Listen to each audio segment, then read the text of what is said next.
Hey there, welcome to the Mile High Church podcast. Patty Lukenbach is offering a free, powerful workshop, Navigating the Holidays, this Saturday, November 14th.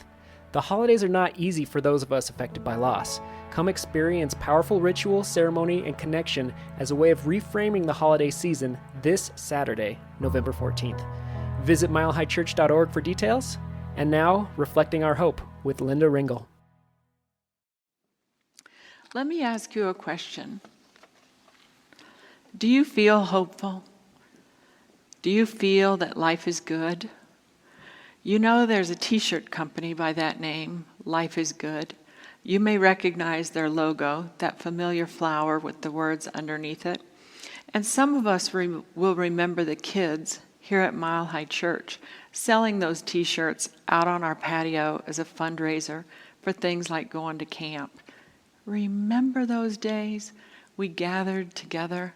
Some of us even dared to hug one another. I'll be so glad when those days come back. Well, ironically, recently, times were bad at Life is Good, thanks to the pandemic. About 50% of their revenue was coming in from retail stores. Well, those stores were closed, they canceled their orders, they could not pay for the inventory they had on hand. And so the two brothers who started Life is Good were seriously having to consider bankruptcy. This pained them deeply because so many of the people in their company had been together since the 1990s. Let's go back to about 1994 when those two scrappy brothers from the outskirts of Boston started the company. You see their picture here looking so happy. They're now in their 50s, but back then they were two kiddos making t-shirts and selling them out of the van they lived in. They were selling their shirts at street fairs and farmers markets and making a little bit of money. They wanted to see where it led. Well, growing up, Bert and John Jacobs were the youngest two of 6 kids raised in a family that oftentimes struggled. To make matters worse, when they were in elementary school, their parents got in a near-fatal car accident. They were lucky to survive. The mom recovered fully eventually, but the dad never really did. Forever he lost the use of his right hand and his forearm. He became embittered. He was given to fits of anger, and his temper was very unpredictable. So life wasn't all that good back in those days in the Jacobs household. But the mom believed it could be. She was hopeful, and she reflected that hope out to her family. She started a practice whereby at the dinner table each night, each kiddo would share something with the whole family that happened during their day that was either positive or funny. Well, these were kids, you can imagine some of the stuff that came up. But what really happened at the deeper level was that with that one question, the mom shifted the attitudes of that family from being tense and walking on eggshells and not ever knowing what was going to happen next to being more positive, being more hopeful, being more uplifted. What did Bert and John learn during those days of their tough upbringing? John says this: "We learned that being happy isn't dependent on your circumstances. Happiness and optimism are conscious and often courageous choices that you make." Choices. Now they credit their mom with inspiring them for their personal and professional mission and their motto. Their mission, you've probably seen it on shirts too, it's life isn't perfect, life isn't easy, life is good. I love that. I've modified it. I use it for myself. It goes something like this: Life doesn't always feel fair. Life doesn't always seem easy, but life is so good and so precious. Do you believe that? I do. Do you remember last week in Adventure in Faith number 4, Josh shared with us the state motto, the state of South Carolina? It's, while I breathe, I hope. Well, I have been breathing and living in hope for the last 7 years. It was back then that I was surprisingly diagnosed with lung cancer. It was stage 4 on the day it was diagnosed, and I was not expected to live this long. The odds actually were 94-1 against my living this long, but here I am, living and loving and reflecting the hope out that I hope I have many more good days and decades. And I agree with Bert and John that hopefulness, having our hopefulness reflected inward and outward, is a conscious choice. And we make that choice based in the rock-solid reality that we are spiritual beings first. And from that, we can co-create with Spirit. We can co-create our attitudes. We can co-create kindness and compassion. We can reflect what we receive from Spirit out to the world. I believe that the creative ultimate presence deep within us, the essence of us, makes that possible. And yes, life is good. But this is not some Hollywood kind of, woo, glee and delight, hey, let's make a deal kind of a thing. No, that doesn't even feel realistic in November of 2020. That's irrational optimism. You know what might work better? Rational optimism. It's that optimism that is truly based in us as us and works for us as we go through our lives. Genetic researchers have found at least, and this is just to date, they have found at least 340 genes that outpicture for us to be happy and hopeful. And really, when you think about it, it makes sense in terms of evolution. You know, what would encourage us to get out of the cave and go look for food? We had to be hopeful about that, or we might just stay in the cave, starve to death. That's not too good for survival of the species. So we have that innate desire to be happy and to be hopeful. I like what Anita Moorjani says about having this deeply embedded within us. You probably know the story of Anita Moorjani. She was a woman who got cancer in her 50s. She got very ill with it, went to the hospital, was clinically determined to be dead. She was in a deep, deep coma, though. She was kept on life support, and she went on to the next realm. She stayed there for 30 hours. Experiencing all there is, experiencing Spirit Divine. She came back a changed woman, cured, feeling very whole and complete. And here's what she said. Now, I'm not talking here about a belief that you should stay positive all the time.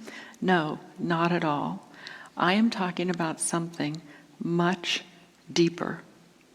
It is an inner knowing that we are much more than physical beings. We are spiritual beings.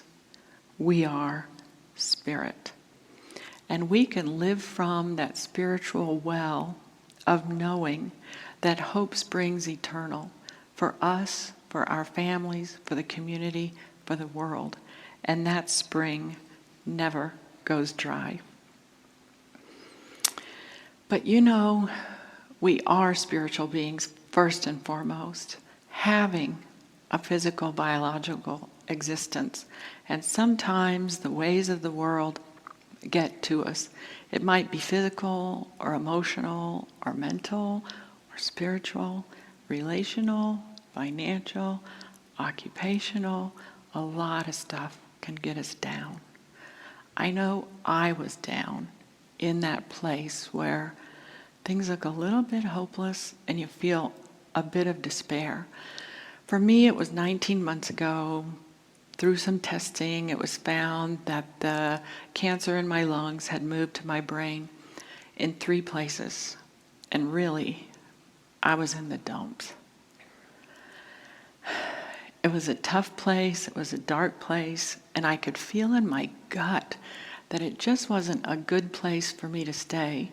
It wasn't good for me on every one of those levels. It wasn't good for my immune system. It wasn't a place where I could rest and recharge and repair and rejuvenate. So it was truly a practice what you teach moment. And so I opened up my Science of Mind and Spirit toolkit. It's full of strategies, as you know, and I started employing them with renewed, restored hope. I started meditating in a different way, using prayer, using intention, using visioning, using deep, deep connection, befriending the mystery, all of those wonderful tools we have at our disposal. And I came up out of that. And I did waver. But you know what? Spirit never does. It's steadfast, and it keeps supplying us and supporting us with an instant, constant, abundant supply of all we really need. Air and water and the opportunity to co-create with all of these fantastic options we have for creating more kindness, more compassion, for reflecting more hope out into the world. Oh, I want to close this circle. Did the Life is Good company go bankrupt? Almost, but not quite. You see, they have weathered some really big storms before, as we have, as Americans who've lived these last 26 years. They made it through 9/11 in 2001. They made it through the deep financial recession of 08, 09. They made it through the Boston Marathon bombings in their hometown. They've made it through 6 presidential elections. And now they are surviving through the global coronavirus pandemic. What can we learn from their bumpy, rocky journey? This is what Bert says about that. He says, yes, in bad times, we get creative and we grow. It is when trouble strikes that people are seeking optimistic and hopeful messages. They want to be uplifted. They choose optimism as the most powerful choice on earth. Now, I wanted to test their new system. They went from selling things in stores to selling everything online, custom made, when you order it, and it works. I have a new t-shirt. So life is good. I believe that to the core of my being. I believe it because it's based in the rock-solid reality that we are spirit first, and that spirit restores us and allows us to reflect our hope outward in the form of that compassion and that kindness. That being able to face things realistically and then address them. And there is one story I want to share with you that I think demonstrates this perfectly. It's the story of love in a paper bag. Now there's a contractor, and his name is Jeff Owens. Here's his picture. And he was really frustrated back in April when his local grocery store kept running out of bread and toilet paper. He couldn't do anything about the toilet paper. But he, as a contractor, had built a pizza oven in his backyard. And so he repurposed it, and he started baking bread, loaves of bread, putting them in paper bags, sharing them with his friends and family and a few neighbors. Well, word got out to those people, and they started signing up online, lining up outside in front of his house. And a group of them really wanted to help him with his efforts. So they came together, gave themselves a name. The name is Breadheads. Breadheads. Isn't that great? And so the Breadheads started helping Jeff out. To date, they have donated flour and seasoned wood and a 20-quart mixer, and they even fixed the gasket on the oven door because it broke. They were using it so much. But wait, it gets better. The Breadheads then had friends called the Breadhead Buddies, and a few of them were firefighters. So firefighters would come over. They started picking up an extra 54 loaves of bread and sharing that with people at senior housing communities. But wait, better still, the people who were receiving the bread out in the front of Jeff's house wanted to start giving back. So the Breadheads and Jeff put a big Salvation Army style kettle out front, and people started filling that up with donations. One more time, gets better. And so Jeff and the Breadheads have started sharing those donations with people who are out of work due to the pandemic. To me, that demonstrates reflecting hope inward and outward. It reflects the realism of seeing an issue and doing something about it. It shows that we are indeed made of spiritual stuff, and we can come together in compassion and kindness and do good things in the world around us. I want to share one last thing with you. I was privileged to visit Children's Hospital last year, and it was a joint research project between Anschutz and Children's. And our guide that day, our host, was a doctor named Barbara Fredrickson. And as we toured around the hospital, it became very apparent to us that the families there are dealing with such heavy stuff. Their kids have pediatric cancer and serious illnesses and spinal cord injuries. And someone in our group asked Barbara, how do they do it? And Dr. Barbara answered, she said, we've studied this, not just at this children's hospital, but across the country. And we find that it's a 3-part mixture that helps people get through the toughest of times. It is realism and hope and that compassion. And I think that's what we can reflect out into this world, coming from that deep place of spirit that we are in, as, and through us. Let us pray. Oh, in this space, in this time, we know that we are indeed of spirit, and we show up as spirit and for spirit. We know that that is truer than anything else about us. We know that there is nothing, absolutely nothing, that can distance us or diminish that or disease that ever in our lives, ever. Because the truth is that we are intimately connected, made by Spirit, sustained by Spirit, supplied by Spirit with that instant, constant, abundant supply of all we need. I speak my word for all that we can reflect hope to on this Veterans Day. We can make peace within ourselves, peace with those in our families, our communities, our state, and indeed our precious country. I speak that word for unity and for harmony on every level, personal all the way to national. I bless all of those veterans who said yes to the call to duty.